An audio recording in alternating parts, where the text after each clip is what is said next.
Hello, my guys. This is an impromptu. Uh, my Kiwi friend Josh. I've actually been trying to do this video. I think I'd mentioned it before, but it's turning the pheasant and splitting the wattles. So I'm not gonna be able to do. Actually, I mean, because I finally had some pheasants come up. I mean, Texas, there's not a lot of them because I'm not in the Panhandle or whatever. But obviously, when I go to mount these, I'll probably put do a video on like actually stuffing the wattles with clay. I'll try to explain a little bit. I was trying to write out like an explanation, but damn man, it's so hard to um, write things out instead of just doing it. So we got a pheasant. It's already skinned. The process is the exact same like any other bird, right? So it's not. I saw no reason to do any of that. Let's make sure we got focus here so we can get this going. All right, so all I've done is just skinned. It's just down to the neck. This is, damn it. I got some pretty rough grouse and another, this is a melanistic, so it's kind of cool. And then a regular ringneck here, but he was still kind of, anyway. So I got it down. This is normally where it cut, and then I would skin from here. Now, I will say, as we're pulling down, if any rips occur, excuse me, then I'm going to just skin around the bill like a normal, because sometimes pheasants they're kind of tight, and rips happen, and then once you get a little rip, let me see if I can move to the edge. Once you get a little rip, you might as well forget it because then it's going to just continue to rip. So main thing here is you have your crop, so you want to make sure you kind of really see where the skin is, and you want to make sure. Normally I'll just kind of grab the crop and try to pull it away from the skin like that. And like I said, I'll try to do a video like once they're mounting them up, because I've been trying to get some more of the taxidermy stuff that I haven't done videos. And I'm gonna redo a bunch too, because some of the ones like when I first couple years back were on an old camera, and not the best. So when I make pheasant necks normally, so you don't want to just keep pulling from down here and then have all the tension up here. So I kind of just try to cut, obviously making sure not to nick anything. Just keep kind of flipping stuff around as the little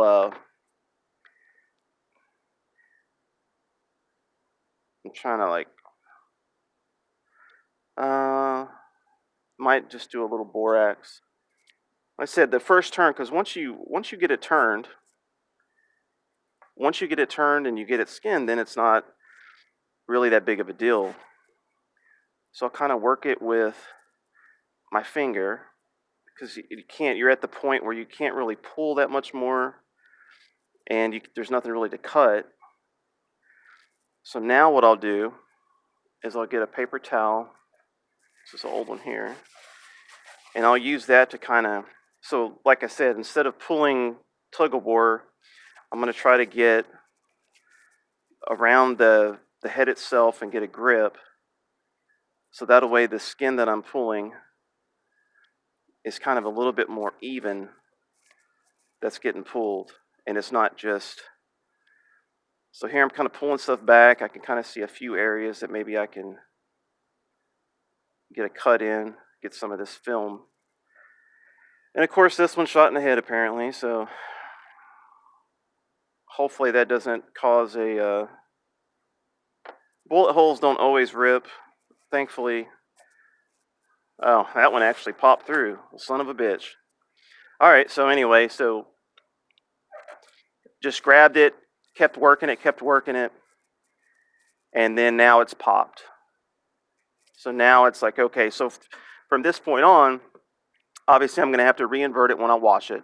I'll have to flesh this. Then you're going to have to re-invert it again to put the eyes in, and then invert it back, obviously, to dry it off and mount it. So like this one, kind of like on a merganser, start back, you've got the ears first instead of the ears being last. So we'll go ahead and get this, and then all I'm going to show is kind of this and a little bit of splitting the wattles. So the splitting the wattles is, if you leave it alone, you'll see some mounts that are real shriveled. The wattles will be, and you can't just stuff in there because the wattles are it's kind of like an ear on a mammal. So like if you're doing an ear on a mammal, you got to split the ear to get the ear liner in there. Otherwise, it'll shrivel up. And the wattles being real fleshy, same exact thing. They'll just shrivel up. And then even if you put clay in there, let's say, if they're not split, you're not really accomplishing anything. So all I'm trying to do here, just get the eyes going. I said this one's going to be kind of tough actually because it was shot up here. Like anything, I'm trying to clean it up so it's not so bad for YouTube, but it's part of the job. So we'll get the eyes, and then I'll try to show. So then, like, you can't get all the way down on the wattle.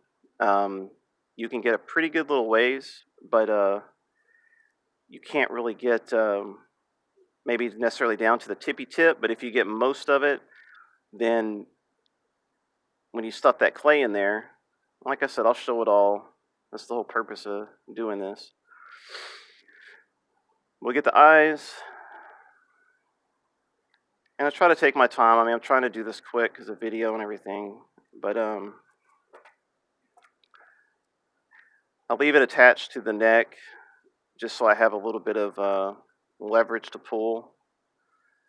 And that's why I also like doing the legs, inverting them while I'm skinning, because you have the body still attached, and so you can leverage that weight and make it a lot easier to pull the legs out, as opposed to say cutting them, skinning out the body, and then trying to. I mean, you can still do it. I guess it's not end of the world, but so hopefully, Josh, you get this. I know you guys have a lot of pheasants in New Zealand. It's a beautiful place. That was one of my favorite all-time trips, actually. Just a wonderful place. People were real nice. I went, because being from Texas, I wanted Dr. Pepper. So, like, most of it's Coke when you go international, which is fine. But, every once in a while, it's like you want a little something from home. Because, for lunch, we would just have, like, meat pies from the convenience store, and which were good. I mean, it's not what I'd have here, but, when in Rome, it was pretty good, actually. So I went to a grocery store, and I was, like, kind of looking around. I said, hey, I'm going to go just get some snacks or whatever. So I went into the grocery store and shopping around, and I go to the soft drinks, and sure as hell, there's one 12-pack of Dr. Pepper there. I was like, oh, no way, dude, there's Dr. Pepper in New Zealand? And I think I paid, obviously it's imported, and it's not very popular there. I paid, I think, $17 for a 12-pack, which is a lot, but at the same time, it's like, it's pretty awesome to find that there. And it was funny because I had the guy I went hunting with had it in his fridge, him and his family, but they didn't really drink any sodas.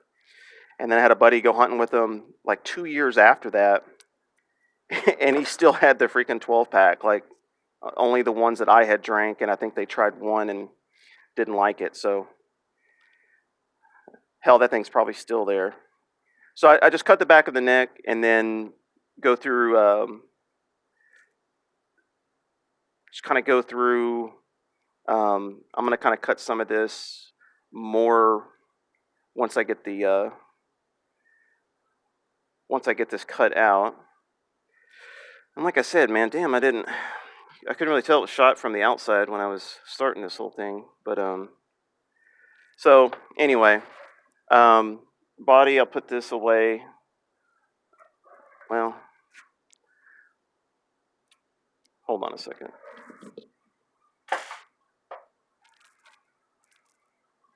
trying to... I'll do it in a minute. All right, so the eye removal, like I said, a lot of this stuff is all the same. Going to be on upland birds, on mergansers, on... Be real careful there, because that will... I try to get kind of underneath it, because it will freaking pop and squirt you something horrible. And that is not... Especially on some of the bigger ones like cranes or... what's the other one? It's a couple of the bigger ones that, man, you got to really be careful not to get zapped. I'll kind of cut a little V in the back. So this is just access to the brain. I guess this process, this would be the same thing for ducks if you were doing natural head. But again, the problem with ducks is that when you do natural head with them, you have you have an incision mark because the neck isn't... On a merganser it is, but everything else it's not big enough to pull through. So then you kind of end up just... man, these gloves have a leak. Golly, dude. They're out of my normal gloves.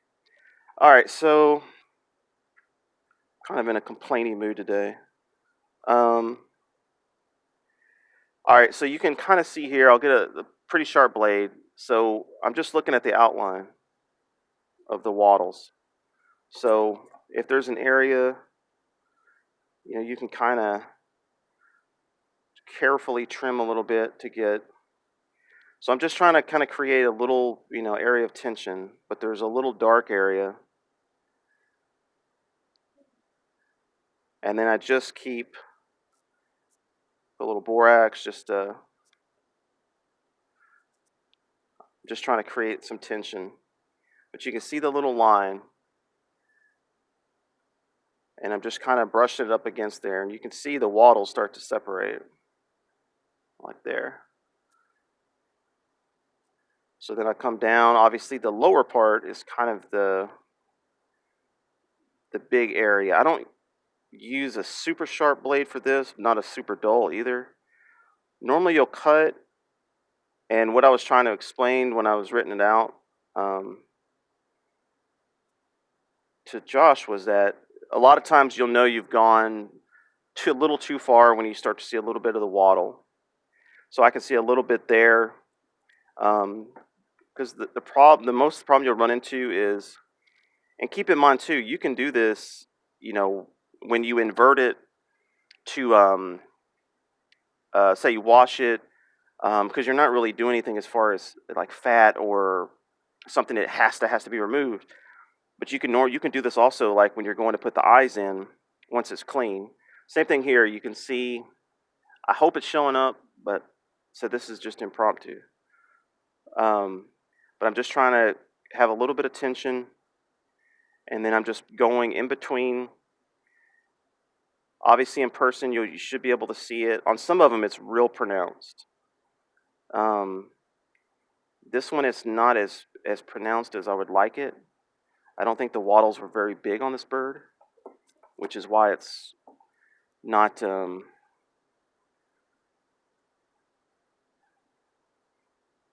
said normally be real careful with scissors on the head because that's where you'll get a lot of holes. Yeah, so like on this one, I would probably flesh it, get a little bit of the... but you can see here, this is the whole point to this thing, is that you can see, where I've started to split the wattles. So I'm just going right, the little line in between. So I'm just envisioning basically just like an ear. So the hole before was actually because I cut too high. I need to cut lower, and I couldn't see that until I scissored off a little bit. But just like here, now I'm starting to get back into the wattle. And even if you just do a little bit, like it, obviously you want to do as much as you can. Most of it's going to be, as far as the splitting goes, it's going to be on the top. Like so, if the bird's head's here, it's the wattle here, and it's going to be the lower part. The back over here, where the little ear, tuft of feathers are and all that, it's really not that poofy. So most of it's going to be the lower part, which is like what we're doing here. And again, you can see the separation. So I can clearly see the skin. I can see where the wattles are at. And I'm just kind of going straight in line, using my finger to do as much tension as I can, because you're just trying to make sure it stays separated. So I mean, here we've got, 1/16 of an inch, but obviously once you get turn it back inside out and start putting clay, it'll make a big difference. So I just, like I said, just keep going. From here you can, as long as you're just getting kind of fat.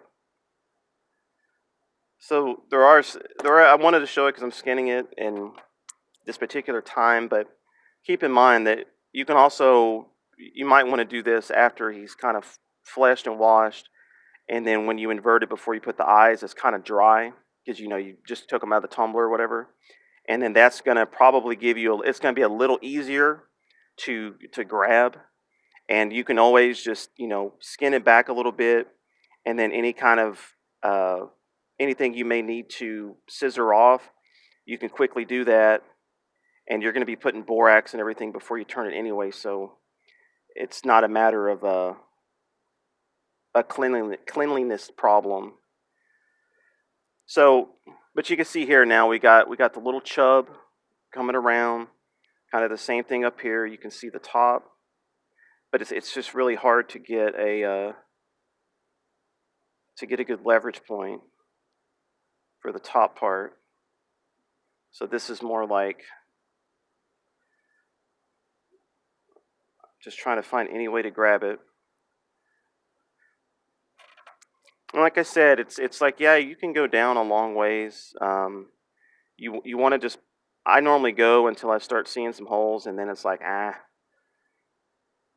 So you do that until you kind of get to that point, but you can see the idea, hopefully, of you're just cutting in between the red line of the wattles and the skin. Apply, get some borax or get whatever. Like I said, after you do, I'm gonna finish this one up after I get them in the wash, and then when I invert it back in, what I do is I'll take a little bead of clay, I'll roll it up to about this long, so maybe let's say an inch, and then I'll go through the eye hole and I'll stuff it down, so it's a little cylinder, stuff it down into the wattle, and then I squeeze that clay flat in between, where the wattle and the skin are. So I kind of fill that area with clay. Then I'll take one that's smaller, about half an inch, a little bead, about number 2 pencil kind of width and size, and I'll put that in the eye, going up, up top corner, and then I'll kind of squeeze the top, and then that'll give it the big ridge on the front, and it'll take about 2 beads to do the bottom. You can do caulk and stuff, but it can get real messy real quick. And as you squeeze, it just seems like, as you're working on it and doing that, it just gets all out of proportion. Whereas the clay, you're already putting clay for the eyes. And once you have it dry and you put the clay in the wattles, it just seems like it's a lot tougher and it holds its shape, because caulk shrinks as it dries. So you got that shrinking, you got the wattle shrinking, and it's going to shrivel up more, as opposed to the clay, which doesn't shrink or very little percentage wise, and then that's going to help retain some of that shape. So then even after, I'll pin the eyes, dry it off, and put it all together, obviously I'm putting caulk.